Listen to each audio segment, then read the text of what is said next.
Have you ever wondered what it takes to be in control of a classroom?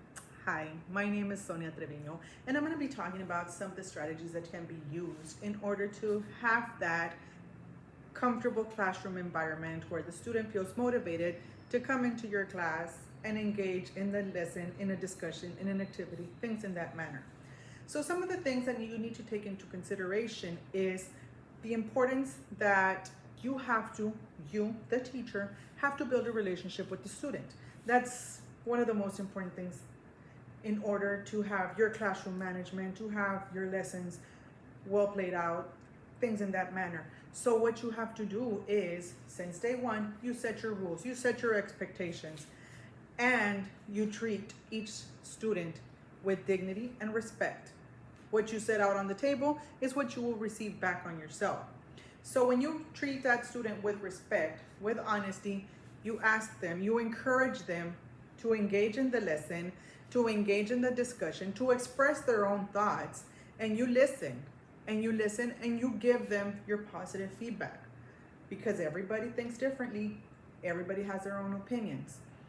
But you want to increase that engagement. You want to open up the communication in the classroom, have everybody participating and feeling that encouragement to want to participate.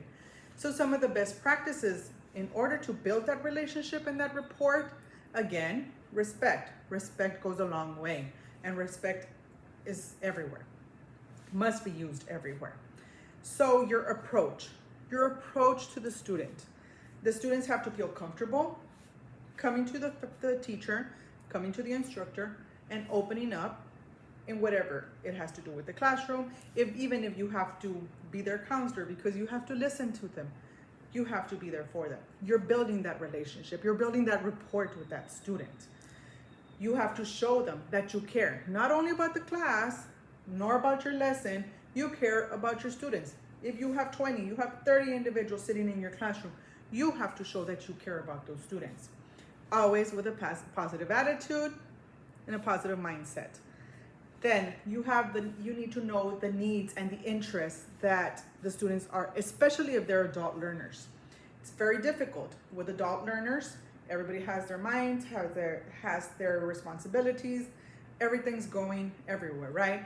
Well, you have to remind that student, that learner, that his role is the student. He is in that class because you have to learn. You have to do this class. You have certain things that you need to meet. You have criteria that has to be done. So you ask questions, ask them to engage, make sure they're engaging. You include real life examples, which is always the best discussion ever, because the student or the learner is able to relate and they can make their own connections.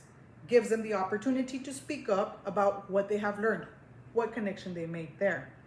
Then you can use some type of assessment to personalize each individual's instruction.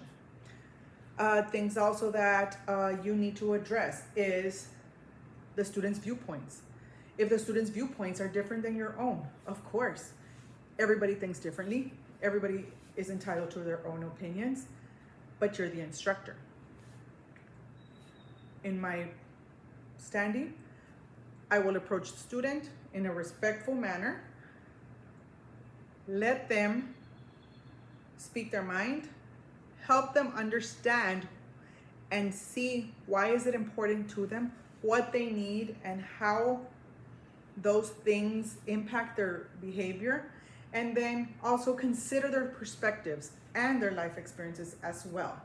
So a way that you can do all this and apply a Christian worldview by supporting the culture and the diversity as well into your classroom would be you're shaping the understanding of the world and their direct actions that are in it. So you are directing, you are responsible for shaping their minds, shaping their hearts, and shaping everything. A best way to put God's word into it is share your own experience with God.